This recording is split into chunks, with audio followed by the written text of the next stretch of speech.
নেতাজির নামে থাকা রাস্তাটির নাম অপরিবর্তিত রাখার জন্য রামপুরহাট মহকুমা শাসকের কাছে স্মারকলিপি জমা দিল এআইডিএসও। সংগঠনের দাবি, আমাদের রামপুরহাট শহরের একটি গুরুত্বপূর্ণ রাস্তা পাঁচমাথা থেকে নিশ্চিন্তপুর ঝঞ্ঝনিয়া সাঁকো পর্যন্ত নেতাজি সুভাষ রোড তার নামেই নামাঙ্কিত।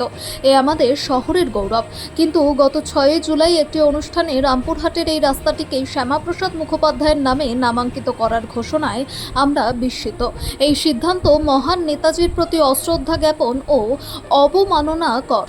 আমরা নিম্ন স্বাক্ষরকারীগণ রাস্তাটির নাম পরিবর্তনের প্রস্তাবনার বিরোধিতা করছে।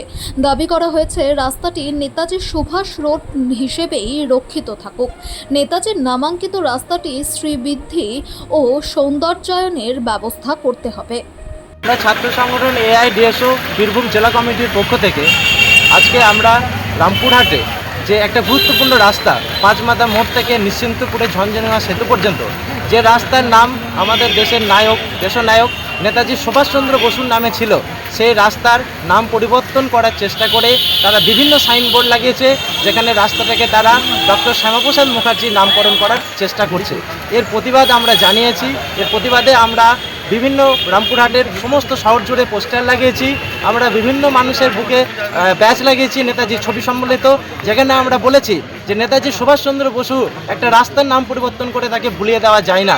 তিনি আমাদের অহংকার, তিনি আমাদের আবেগ। তাই নেতাজি সুভাষচন্দ্র বসুকে যেভাবে এই গভর্নমেন্ট আক্রমণ করছে তার প্রতিবাদ আজকে আমরা জানিয়েছি। এবং আগামী দিনেও এই দেশের যুবকরা, এই বাংলার যুবকরা নেতাজি সুভাষ বসুর সমস্ত প্রকার অবমাননাকে রুখে দেওয়ার জন্য আগামী দিনেও রাস্তায় নামবে, এই বলেই আমরা আমাদের এই কর্মসূচি আজকে আমরা জানিয়েছি ওনাকে। এবং আরও জানিয়েছি যে অবিলম্বে এই রাস্তার যত শ্যামাপ্রসাদ মুখার্জি নামে ব্যানার লাগানো হয়েছে সমস্ত ব্যানার খুলে ফেলে এই রাস্তায় নেতাজি সুভাষচন্দ্র বসুর মূর্তি লাগাতে হবে। এই রাস্তার সমস্ত সৌন্দর্যায়ন বৃদ্ধি করতে হবে, যাতে এই রাস্তা নেতাজি সুভাষচন্দ্র বসুর নামে যে স্মৃতির যে রাস্তা, তা যেন এই রামপুরবাসীর কাছে যে গর্ব ছিল সেই গর্ব আরও বৃদ্ধি পায়। তার আবেদন আজকে আমরা করেছি। তিনি বলেছেন যথোপযুক্ত ব্যবস্থা নেব। তার ঊর্ধ্বতন কর্তৃপক্ষের কাছে তিনি এই ডেপুটেশন কর্মসূচি পাঠিয়ে দেবেন, এই বলে তিনি আমাদের আশ্বস্ত করেছেন।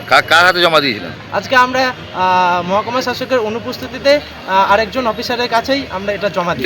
ডেপুটি স্যারের কাছে? হ্যাঁ, ডেপুটি স্যারের কাছে আমরা জমা দিয়েছি। কোথা থেকে মিছিলটা শুরু করেছিলেন? আজকে আমরা এই মিছিলটা শুরু করছি ডাকমাল্লা মোড় থেকে শুরু করে এই মিছিল আমাদের মহকুমা শাসক দপ্তর পর্যন্ত হয়। তারপর এখানে একটা বিক্ষোভ দেখিয়ে 5 জনের প্রতিনিধির টিম ডেপুটি মহকুমা শাসকের কাছে গিয়ে আমরা আমাদের ডেপুটেশন কপি জমা দিয়েছি। কি নাম আপনার? আমার নাম অমিত মণ্ডল, এআইডিএসও বীরভূম জেলা কমিটির সম্পাদক।